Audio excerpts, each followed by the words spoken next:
સ્વાધ્યાયનો 2.1 બરાબર એવું છે। નીચે આપેલી સંખ્યામાં સાર્થક અંકો નક્કી કરો। નીચે અહીંયા જુદી જુદી સંખ્યા આપેલી છે, એના સાર્થક અંકો તમારે કહેવાના છે। તો જો હમણાં જ આપણે જે શીખ્યા એ નિયમોનો તમે ઉપયોગ કરો એટલે તમને બાબત ખ્યાલ આવી જાય। દાખલા તરીકે ચાલો આપણને એ કીધું છે 0.007। ચાલો આમાં સાર્થક અંકો કેટલા? તો પોઈન્ટવાળી સંખ્યા છે એટલે આગળથી ફાયરિંગ થશે। તો જો આ શહીદ થઈ ગયા તો બેચો કોણ? 7। આ નોન ઝીરો અંક છે એટલે એને આપણે સાર્થક અંક ગણશું। તો આમાં સાર્થક અંકોની સંખ્યા કેટલી? તો સંખ્યા 1 અને સાર્થક અંક કયો? 7। ચાલો બી લઈએ તો છે 2.64 10⁻²4। તો આપણે શીખ્યા છીએ કે આવી ઘાત તમારે જોવાની નથી એટલે પહેલાં નીકળી ગયું। હવે બીજા 2.64। ચાલો આમાં સાર્થક અંકો કેટલા?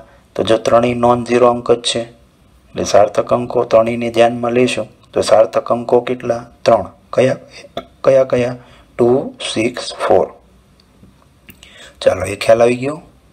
ત્રીજી સંખ્યા સી કેટલી છે? 0.2370। ચાલો આમાં કઈ રીતે ગણશું? તો જો 0 પોઈન્ટ સ્વરૂપ છે એટલે આગળથી ફાયરિંગ એટલે આ 0 તો કેન્સલ થઈ ગયું। હવે આ 0 ગણશું કે નહીં? તો મેં તમને કીધું છે પોઈન્ટવાળી સંખ્યા હોય એમાં પાછળનો 0 ધ્યાનમાં લેવો। આગળથી ફાયરિંગ થાય પણ પાછળથી ન થાય એટલે આ 0 શહીદ નથી થવાનો બરાબર। એટલે આ 0 ધ્યાનમાં લેશું અને આ તો નોન ઝીરો અંક જ છે એટલે એને તો ધ્યાનમાં લેવાના જ છે। એટલે સાર્થક અંકો કેટલા છે? આ 4। કયા કયા? 2, 3, 7, 0। ખ્યાલ આવે છે? ચાલો અહીંયા લઈએ ડી તો કેટલું છે? 6.320। ચાલો આમાં સાર્થક અંકો કેટલા? તો જો પોઈન્ટવાળો છે એટલે પાછળથી ફાયરિંગ તો થવાનું નથી એટલે આ 0 રહેશે। આગળ 0 હોત તો કાઢી નાખત અને આ ત્રણેય નોન ઝીરો છે એટલે એ પણ લેવાના છે। તો સાર્થક અંકો કેટલા થયા? 4। કયા? 6, 3, 2, 0। અને લાસ્ટ ઈ કેટલું છે? 0.000632। આ અંક લખી નાખો। ચાલો આમાં સાર્થક અંકો કેટલા? તો 0 પોઈન્ટ સ્વરૂપ છે એટલે આગળથી ફાયરિંગ થાય એટલે આ શહીદ થઈ ગયા। હવે જો આ 0 ગણવાનો કે નહીં? તો જો આ 0 લોકડાઉનમાં છે, બે નોન ઝીરો અંકની વચ્ચે છે એટલે એને ધ્યાનમાં લેશું, એનો કોઈ ફાયરિંગ નહીં થાય બરાબર। તો આ 6, આ 3 અને આ 2 આ તો નોન ઝીરો છે તો સાર્થક અંકો કેટલા થયા? 4। કયા કયા? 6, 0, 3, 2।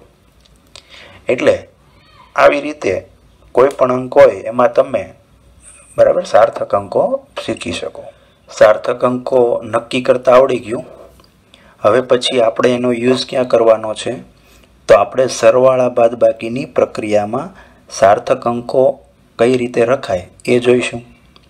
આપણા 2 સ્ટેપ આવે છે સાર્થક અંકમાં કે સરવાળા બાદબાકી અને આના પછી લઈશ ગુણાકાર ભાગાકાર। તો એમાં આપણે સાર્થક અંકો કેટલા રાખવા બરાબર એવો નિયમ છે।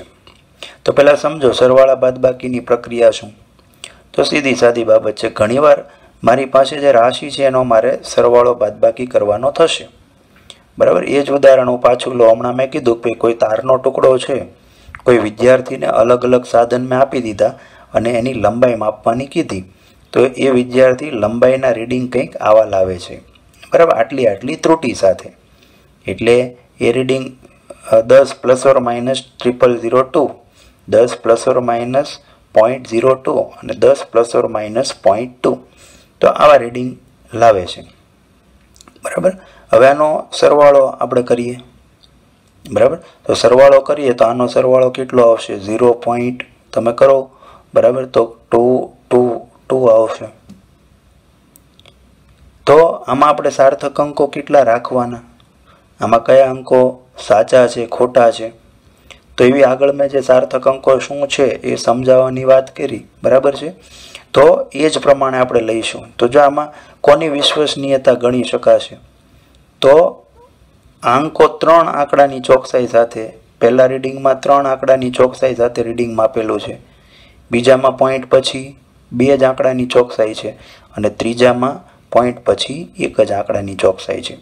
એટલે જ્યારે તમે સરવાળો કરશો, જો આપણે જે ખાલી સ્થાન છે એને ચોકડી મૂકી દઈએ. અહીંયા ચોકડી એટલે એ અંકો આપેલા રીડિંગમાં મપાયેલા નથી. બરાબર, જેમ કે આમાં 0.02 છે તો 2 આંકડાની ચોકસાઈ સાથે રીડિંગ છે, ત્રીજો અંકની માહિતી નથી. આમાં પોઈન્ટ પછી 1 જ અંકની માહિતી છે, 2 અંકની માહિતી નથી. તો જો એ હિસાબે તમે વિચારો તો અહીંયા આ માપેલો છે ચોક્કસ, આ બે તો અચોક્કસ છે, એટલે આ કેવો થઈ ગયો? અચોક્કસ થઈ ગયો. એવી જ રીતે આ લાઈનમાં જુઓ તો એ કેવો થઈ ગયો? અચોક્કસ. કેમ કે આ બે રીડિંગમાં બીજો અંક મપાયેલો છે, આ રીડિંગમાં તો અહીંયા મપાયેલો નથી. બરાબર, એમાં તો 1 આંકડાની ચોકસાઈ સાથે જ માપેલું છે. તો વિશ્વસનીયતા ખાલી કઈ થઈ? આ અંકની જ થઈ. એટલે આને આપણે લખશું 30 ± 0.2. બરાબર, 0.222 આવ્યા પણ એમાં આ બે અંક આપણે ગણવાના નથી, એટલે આ રીડિંગ શું થયું? 0.2 છે. બરાબર, એટલે આનો અર્થ એવો કરી શકાય કે ભાઈ તમારા સરવાળામાં તમારે કેટલા સાર્થક અંકો રાખવાના. તો જો અહીંયા સરવાળો બાદબાકી છે, તો જો આમાં આવી રીતે વિચારવાનું કે અહીંયા આ રીડિંગમાં પોઈન્ટ પછી 1 આંકડો છે, આમાં પોઈન્ટ પછી 2 આંકડા છે અને આમાં પોઈન્ટ પછી 3 આંકડા છે. તો તમારે ઓછા હોય એટલા રાખવાના.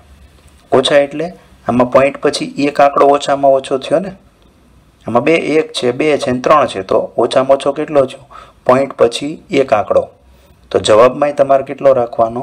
પોઈન્ટ પછી 1 અંક રહી એવી રીતે રાખવાનો. દાખલા તરીકે અહીંયા આપણે વિચારીએ, ચાલો બીજું ઉદાહરણ કે ભાઈ દળ 25 ± 0.1 છે.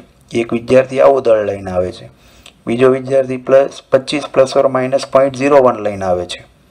હવે આનો સરવાળો કરીએ તો કેટલો થયું? 25 + 25 50, અને આનો ± સરવાળો કેટલો થયો? તો અહીંયા આપણે મૂકી દઈએ તો આ કેટલું થશે? 0.11. તો આ સરવાળો છે 50 ± 0.11, પણ આને સાર્થક અંકની ભાષામાં શું લખશો? 50 ± 0.1. બરાબર, આ અંક આપણે કાઢી નાખશું. કેમ કાઢી નાખશું? તો જો સરવાળામાં મેં નિયમ કીધા કે આમાં પોઈન્ટ પછી 1 આંકડો છે, આમાં પોઈન્ટ પછી 2 આંકડા છે, તો આન્સરમાં કેટલો રાખવાનો? પોઈન્ટ પછી 1 જ આંકડો. બરાબર છે, ઓછા હોય એ ધ્યાનમાં લેવાના. અહીંયા 2 આંકડા છે, 1 આંકડા છે, તો ગમે એટલો સરવાળા હોય, આવી 5 સંખ્યા કે 10 સંખ્યા લાઈનમાં નીચે લખેલી છે. હવે એમાં અંક કેટલા રાખવાના? તો બધાના પોઈન્ટ જોઈ લેવાના કે ભાઈ પોઈન્ટ પછી કેટલા છે. બરાબર, એમાં જે ઓછામાં ઓછા હોય કે ભાઈ એક સંખ્યા એવી છે જેમાં ઓછામાં ઓછા છે, પોઈન્ટ પછી 1 જ આંકડો છે, તો એ ધ્યાનમાં લઈને તમારે પોઈન્ટ પછી 1 કે 2 આંકડા છે એ રાખવાના. એવી રીતે આપણે સરવાળે બાદબાકી કરીએ છીએ. સાર્થક અંકના સરવાળા બાદબાકીના જે નિયમ શીખા, બરાબર, એમાં એક દાખલો છે, એ પહેલાં શીખી લઈએ. તો સ્વાધ્યાયનો 2.12 દાખલો આવો છે કે પ્રોવિઝન સ્ટોરની તુલા વડે માપેલ એક બોક્સનું દળ 2.300 કિલોગ્રામ મળે છે. હવે આ બોક્સમાં 20.15 ગ્રામ અને 20.17 ગ્રામ દળના સોનાના 2 ટુકડા મૂકવામાં આવે છે. તો પહેલું એ બોક્સનું કુલ દળ કેટલું થશે? બીજું, યોગ્ય સાર્થક અંક સુધી બંને ટુકડાના દળનો તફાવત શોધો. બરાબર, એટલે શું કે મારી પાસે સમજો, બરાબર, એક બોક્સ છે, ખોખું છે, કેટલા કિલોગ્રામનું? 2.300 કિલોગ્રામનું. તો અહીંયા મેં કિંમત લખતો જાઉં છું. ચાલો, બોક્સનું દળ કેટલું? 2.300 કિલોગ્રામ. અને મારી પાસે 2 સોનાના ટુકડા છે. બરાબર, કેટલા ગ્રામના? 20.15 ગ્રામ અને 20.17 ગ્રામના. એટલે કિંમત લખી દીધી કે જે સોનાનો પ્રથમ ટુકડો છે મારી પાસે, એનું દળ કેટલું કીધું? 20.15 ગ્રામ, અને બીજા ટુકડાનું દળ 20.17 ગ્રામ છે. બરાબર, તો પહેલું શું કીધું કે બોક્સનું કુલ દળ કેટલું થશે. એટલે જો કુલ દળ એટલે કે બોક્સ છે, મને એવું કીધું છે કે આટલા કિલોગ્રામનું બોક્સ છે, એની અંદર આટલા ગ્રામના 2 સોનાના ટુકડા મૂકી દીધા. એટલે બોક્સની અંદર આ બંને સોનાના ટુકડા મૂકેલા છે, તો બોક્સનું ટોટલ દળ કેટલું થશે? તો જો અહીંયા કુલ દળ મેં શોધેલું છે, એટલે મારે પહેલાં તો શું કરવું પડશે? આ ત્રણેય દળનો સરવાળો કરશું કે બોક્સનું દળ વત્તા બંને સોનાના ટુકડાના દળ કરવું પડશે. પણ પાછું જો મેં અહીંયા ગ્રામ આપેલું છે, ટુકડા જે છે એનું દળ ગ્રામમાં આપેલું છે. જો પ્રથમ ટુકડાનું 20.15 ગ્રામ અને 20.17 ગ્રામ, તો મારે બધું કિલોગ્રામમાં ફેરવી નાખું. તો જો બેઉને મેં કિલોગ્રામમાં ફેરવા, તો ગ્રામને કિલોગ્રામમાં ફેરવવા માટે શું કરશું? 1000 વડે ભાગશું. બરાબર. એટલે જો આને 1000 વડે ભાગી નાખ્યું 20.15 એટલે શું છું? 0.02015 છું. અને 20.17 છે અને 1000 વડે ભાગીએ તો 0.02017 આટલા કિલોગ્રામ. તો અહીંયા કિલોગ્રામમાં છે એટલે બધાને મેં કિલોગ્રામમાં ફેરવા. તો જો હવે મારું દળ થઈ જાય ટોટલ દળ, તો બોક્સનું દળ કેટલું થશે? 2.300 વત્તા બંને સોનાના ટુકડાનું દળ અહીંયા લખી દીધું. તો આનો તમે ટોટલ માળશો કેલ્ક્યુલેટરમાં એટલે એ આવશે 20.34032. તો બોક્સનું ટોટલ દળ આટલું થાય સોનાના ટુકડા સાથે. હવે આમાં આપણે સાર્થક અંકો જોઈએ તો હું કેટલા લખીશ? 20.340. જો આ 3 અંકો જ પોઈન્ટ પછીના લીધા, આ બે મેં કાઢી નાખ્યા. કેમ કાઢી નાખ્યા?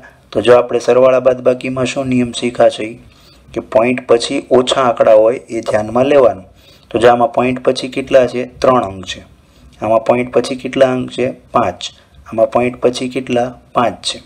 એટલે ઓછા આમાં થયા ને, એટલે આપણે આન્સરમાં કેટલા રાખશું? પોઈન્ટ પછી 3 અંક જ રાખશું. એટલે આ 3 પોઈન્ટ પછીના રાખ્યા, બાકીના 2 કાઢી નાખ્યા. એટલે કેટલા થાય? 2.340. તો આને સાર્થક અંક પ્રમાણે લખવું કહેવાય. ચાલો, એ જ રીતે કીધું કે સોનાના બંને ટુકડાના દળનો તફાવત કેટલો થાય? ડિફરન્સ. તો જો બંને સોનાના ટુકડાનું દળ છે આપણે બાદબાકી કરી નાખી તફાવત માટે, મોટા દળમાંથી નાનું દળ બાદ કરી નાખ્યું એટલે 0.02017 માંથી 0.02015 આ દળમાંથી આ દળ બાદ કર્યું. તો ચાલો કેલ્સીથી બાદબાકી કરી દો તો કેટલું આવશે? 0.4000002 kg. તો આ આન્સર આવશે કિલોગ્રામમાં. અથવા ગ્રામમાં જોતું હોય તો કિલોગ્રામ એટલે 1000 ગ્રામ, એટલે આના ગુણ્યા 1000 કરો તો આના ગુણ્યા 1000 કરશો એટલે એ આવશે 0.02.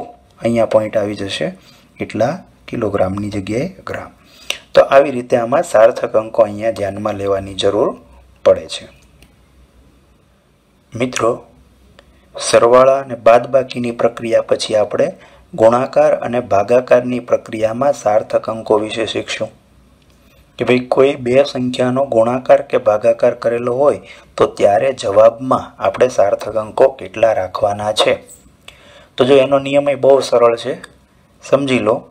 નિયમ આવો છે કે આ પ્રક્રિયામાં એટલે કે ગુણાકાર કે ભાગાકારની પ્રક્રિયામાં ગુણાકાર કે ભાગાકારમાં રહેલી સંખ્યાઓ પૈકી જે સંખ્યામાં ઓછા સાર્થક અંકો હોય, જો અહીંયા ઓછામાં ઓછાની જ વાત છે, ઓછામાં ઓછા સાર્થક અંકો હોય તેટલા જ સાર્થક અંકો અંતિમ જવાબમાં રાખવા.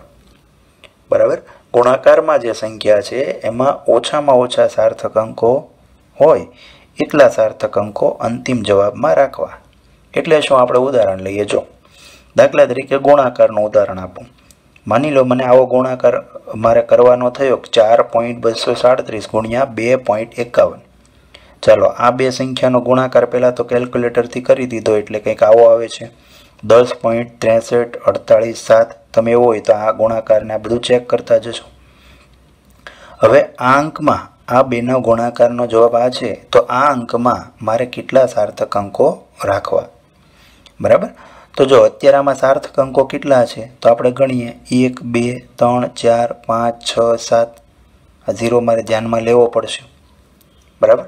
તો 7 સાર્થક અંકો છે ટોટલ આન્સરમાં. હવે અહીંયા આન્સરમાં કેટલા રાખવા? તો જો એના માટે શું જોવાનું? તો ગુણાકારમાં જે સંખ્યાઓ છે જેટલી પણ, બરાબર, તો સૌથી પહેલાં એના સાર્થક અંકો વિચારો. તો ચાલો 2.51માં સાર્થક અંકો કેટલા થાય? 3. આ 3 ધ્યાનમાં લેવા પડશે એટલે 3 સાર્થક અંકો થઈ ગયા. ચાલો 4.237માં કેટલા સાર્થક અંકો છે? 4. બરાબર. એટલે આ સંખ્યામાં 3 છે, આ સંખ્યામાં 4 છે. તો આપણે કેટલા હોય? ઓછા હોય પસંદ કરવાના છે એટલે કેટલા પસંદ કરશું? 3. તો ફાઇનલ અંકમાં આપણે એટલા જ, ફાઇનલ જે આન્સર છે એમાં આપણે એટલા જ અંકો પાછળથી ઉડાડવાના છે જેથી કેટલા સાર્થક અંકો રહે? આન્સરમાં 3 રહેવા જોઈએ. એટલે જો 10.6348 છે એની જગ્યાએ હું શું લખીશ 10.6 આટલા અંકો હું ઉડાડી નાખીશ, એટલા હું લખતો નથી. હવે તમે જો આમાં જુઓ તો કેટલા સાર્થક અંકો થઈ ગયા 1 2 3. આપણે 3 રાખવાના હતા, આટલા અંકો ઉડાડવા તો 3 બચે છે. એટલે મારો આન્સર આ નહીં પણ શું થશે 10.6. એટલે આવી રીતે સાર્થક અંકો લેવાના હોય. ઓછા બધી સંખ્યા જોવાની, એમાં જે ઓછા હોય એટલા જ આમાં રાખવાના હોય. એવી જ રીતે ભાગાકારમાં સેમ રૂલ છે કે ભાઈ ધારો કે ચાલો 2.437 ભાગ્યા 2.51. હવે આના ભાગાકાર આમાં સાર્થક અંકો કીધા હોય તો જો પહેલાં તો ભાગાકાર કરી નાખો તો કેટલો આવશે 1.6880. હવે આમાં સાર્થક અંકો કેટલા રાખશું તો જો પાછા ભાગાકારમાં સંખ્યા જોઈએ તો આમાં કેટલા સાર્થક અંકો છે 4. ચાલો આમાં કેટલા સાર્થક અંકો છે 3. તો 1 માં 4 1 માં 3. તો જવાબમાં કેટલા રાખવાના ઓછા હોય એટલા, એટલે કેટલા 3. તો આ જવાબમાં 3 સાર્થક અંકો રાખવાના છે. તો 3 સાર્થક અંકો રાખવા માટે મારે શું કરવું છે? ધારો કે આ 2 અંક ઉડાડી દઉં પાછલા, બરાબર. પણ જો અહીંયા આપણે 1.68 બચે છે પણ 1.69 લખ્યા છે. તો શા માટે? તો કે જ્યારે તમે પાછળના અંક ઉડાડો છો સાર્થક અંકો સેટ કરવા માટે ત્યારે આપણે રાઉન્ડિંગ ઓફના નિયમો ધ્યાનમાં લઈએ છીએ. એટલે કે આંકડો ઉડવાનો છે એ બરાબર 5 કરતાં મોટો છે એટલે આમાં 1 ઉમેરવાનો આપણે એ નિયમ સાથે રાખીએ જ છીએ. એટલે આ 1.68 નહીં પણ કેટલા લખશું 69. એટલે આ સંખ્યા તમે જોશો સાર્થક અંક કેટલા છે 1 2 ને 3. તો તમારે 3 રાખવા હતા તો આ 3 તમને મળી ગયા. એટલે પાછળથી તમે વિચારો કે કેટલા ઉડાડીએ કે જે સંખ્યા બચે એમાં આપણે જોઈએ છીએ એટલા સાર્થક અંકો મળી જાય આપણને. દાખલા તરીકે અહીંયા આપણે બીજું હજી એક ઉદાહરણ છે ગુણાકારનું. માની લો આવું છે 2.50 ગુણ્યા 2.51 ગુણ્યા 2.505. ચાલો આ ત્રણેયનો ગુણાકાર કીધો, બરાબર. તો એમાં કેટલા સાર્થક અંકો પ્રમાણે દર્શાવાય? તો પહેલાં તો આ ત્રણેયનો ગુણાકાર કરવું તો કેટલો આવે છે 15.7188, બરાબર. હવે આમાં સાર્થક અંકો જો કેટલા રાખવા પડશે ફાઇનલ આન્સરમાં તો ચેક કરીએ. જો આ 2.50 એમાં સાર્થક અંકો કેટલા છે 3, 1 2 3. આ 0 ધ્યાનમાં લેશું, બરાબર. પાછળનો 0 છે પોઈન્ટવાળી સંખ્યામાં તો 3. અહીંયા સાર્થક અંકો 3, અહીંયા સાર્થક અંકો 4, બરાબર. જો આ 0 ધ્યાનમાં લેવાનો છે કેમ કે લોકડાઉનમાં છે, જો બે નોન ઝીરો વચ્ચે છે એટલે 4. તો 3 3 4 આટલા સાર્થક અંકો છે. તો ફાઇનલ આન્સરમાં આપણે કેટલા લેશું? ઓછા હોઈએ એટલે આ 3 3 લઈએ ને, 3 છે, બરાબર. ઓછા કેટલા છે આ ત્રણેયમાં 3. તો ફાઇનલ આન્સરમાં 3 સાર્થક અંકો રાખવા છે. તો મારે કેટલા ઉડાડવા પડશે? આ પાછલા 3 અંક ઉડાડી દો, બરાબર. એટલે આન્સર કેટલો લખીશ? આ આન્સરને હું લખીશ 15.7. તો જો અત્યારે આ 1 2 અને 3 સાર્થક અંકો થઈ ગયા. એટલે આમાં બરાબર ઓછા સાર્થક અંક હોય, બરાબર, એ સંખ્યા હોય એ પ્રમાણે આન્સરમાં સાર્થક અંકો રાખવાના. ચાલો આના આધારિત 1-2 દાખલા જોઈએ એટલે તમને આ સાર્થક અંકવાળી વાત વધારે ક્લિયર થાય. ઉદાહરણ 9 2.13 અને 14, બરાબર. જો ઉદાહરણ 2.13 એવું છે કે ઘનની બધી જ બાજુનું માપેલું મૂલ્ય 7.203 મીટર છે. તો યોગ્ય સાર્થક અંક સુધી ઘનનું કુલ પૃષ્ઠ ક્ષેત્રફળ તથા કદ શોધો, બરાબર. શું કીધું? ઘનની બધી જ બાજુનું મૂલ્ય 7.203 મીટર છે, બરાબર. તો જો 7.203 પહેલો ગણીએ 2.13 તો સમઘન આપેલો છે જેની લંબાઈ કેટલી આપી છે 7.203 મીટર. એટલે એલ લખી નાખ્યું 7.203 મીટર, બરાબર. હવે તમારે 2 વસ્તુ શોધવાની છે, ઘનનું કુલ પૃષ્ઠ ક્ષેત્રફળ અને કદ. તો પહેલાં લાવી દઈએ પછી સાર્થક અંકની વાત કરીએ. તો જો ઘનનું કુલ પૃષ્ઠ ક્ષેત્રફળ, તો ઘનનું પૃષ્ઠ ક્ષેત્રફળ કેટલું છું 6l², બરાબર. આ કઈ રીતે સૂત્ર આવ્યું? તો તમે વિચારો ચાલો મારી પાસે સમઘન છે અથવા સમજો આ બંધ રૂમ છે, બરાબર. હવે રૂમની અંદર તમે વિચારો કે આ દિવાલ જેટલી છે એની સપાટીનું ક્ષેત્રફળ કેટલું થાય? તો એક દિવાલ તમે વિચારો અહીંયા સમઘન છે એટલે બધી દિવાલની લંબાઈ કેટલી થશે? એલ જ થશે. કોઈ પણ દિવાલ લઈ લો, બરાબર, એની લંબાઈ કે પહોળાઈ કેટલી થશે? એલ જ થશે, સમઘન છે એટલે. તો અહીંયા કોઈ પણ એક દિવાલ લઈ લો, તેનું ક્ષેત્રફળ કેટલું છું? L², લંબાઈ ગુણ્યા પહોળાઈ, એટલે એક દિવાલનું કેટલું છું? L². હવે તમને કુલ પૂછ્યું છે ક્ષેત્રફળ, તો તમે વિચારો કે આ રૂમમાં ટોટલ કેટલી આવી દિવાલો હશે? તો તમે રૂમમાં દિવાલો ગણો તો કેટલી થાય? 6. કઈ 6? તો ભાઈ સામેની બે તમે આમ વિચારી શકો, બરાબર? આ જે ઘૂંટીએ, બરાબર, આ બે ફલક થાય અને બે ઉપર નીચેની થાય, બરાબર? બે સામેની થાય, બે આજુબાજુની થાય અને બે ઉપર નીચેની થાય, એટલે ટોટલ 6 બાજુ થાય. તો ક્ષેત્રફળ કેટલું છું? 6L², બરાબર? જ્યાં L ની કિંમત મૂકીએ 7.203, બરાબર, એનો સ્ક્વેર. હવે આનું સાદરૂપ આપીએ તો 7.203 નો સ્ક્વેર કરો તો પહેલાં આટલો આવશે, 7.203 ગુણ્યા 7.203 કરો કેલ્ક્યુલેટરમાં, એટલે આ અંક તમને મળી જાય. ગુણ્યા તમારે કરવાના છે 6, એટલે આન્સર આવશે 311.299 મીટર સ્ક્વેર. એટલે આ ક્ષેત્રફળ મળ્યું. હવે આમાં આપણે સાર્થક અંકવાળી વાત ધ્યાનમાં લઈએ તો જો આપણે વિચારીએ કે આપણા અંકમાં 6L² એટલે ગુણાકાર ભાગાકારનો નિયમ છે, પણ અહીંયા આપણી પાસે એક જ સંખ્યા છે, L જ છે, બરાબર? એક જ સંખ્યાનો વર્ગ છે, એટલે એ સંખ્યા એનો જ ગુણાકાર છે. તો જો આપણી સંખ્યામાં સાર્થક અંકો L, લંબાઈમાં કેટલા સાર્થક અંકો છે? 4. 1, 2, 3, 4. આ 0 લોકડાઉનમાં છે એટલે ગણશું. તો આન્સરમાં કેટલા રાખશું? 4. તો 4 સાર્થક અંકો રાખવા માટે આ બે 9 જે છે આપણે શું કરીએ? એને કાઢી નાખીએ, બરાબર? પણ અહીંયા 9 છે એટલે એક આપણે ઉમેરી દઈએ છીએ, એટલે આપણો અંક કેટલો બનશે? 311.3, બરાબર? તો આ બે અંક ઉડાડવાથી હવે તમે ગણો આપણા સાર્થક અંકો કેટલા થવા જોઈએ? 4. તો જો આ 4 સાર્થક અંકો થઈ ગયા, બરાબર? એટલે આ પાછળના બે અંકો ઉડાડી નાખશું એટલે આપણો આન્સર આ થશે. તો આ ક્ષેત્રફળ થયું અને સાર્થક અંકોનો નિયમ ધ્યાનમાં લઈએ તો આ આન્સર થાય. એવી જ રીતે ઘનનું કદ શોધવાનું કીધું છે. તો જો સમઘનના કદનું સૂત્ર હું L³, બરાબર, લંબાઈ ગુણ્યા પહોળાઈ ગુણ્યા ઊંચાઈ, પણ અહીંયા સમઘન છે એટલે લંબાઈ ગુણ્યા લંબાઈ ગુણ્યા લંબાઈ, બરાબર, બધું સરખું જ છે, લંબાઈ પહોળાઈ ઊંચાઈ. લંબાઈનો ઘન તો લંબાઈ છે 2.703 નો ઘન. હવે આ સંખ્યાનો ઘન કરશો એટલે આ અંક બેસે, બરાબર? 7.203 ગુણ્યા 7.203 ગુણ્યા 7.203 કરો કેલ્સીમાં તો આ અંક આવે, ઘન થઈ ગયો. હવે આમાં સાર્થક અંકો કેટલા રાખવાના છે? તો જો આમાં આપણી જે સંખ્યા છે એમાં 4 સાર્થક અંકો છે, તો આન્સરમાં કેટલા રાખવા પડશે? 4. તો જો 4 રાખવા માટે આપણે શું કરશું? આ 147 પાછલા 3 અંકો ઉડાડી નાખશું, બરાબર છે? તો જો આપણી સંખ્યા બની 373.7, તો જો આમાં સાર્થક અંક કેટલા થઈ ગયા? 1, 2, 3, 4, એટલે 4 આપણે જોઈએ છે, 4 મળી ગયા. તો આ અંકને સાર્થક અંક પ્રમાણે આ રીતે દર્શાવાય. તો આ ઉદાહરણ 2.13 ની વાત થઈ.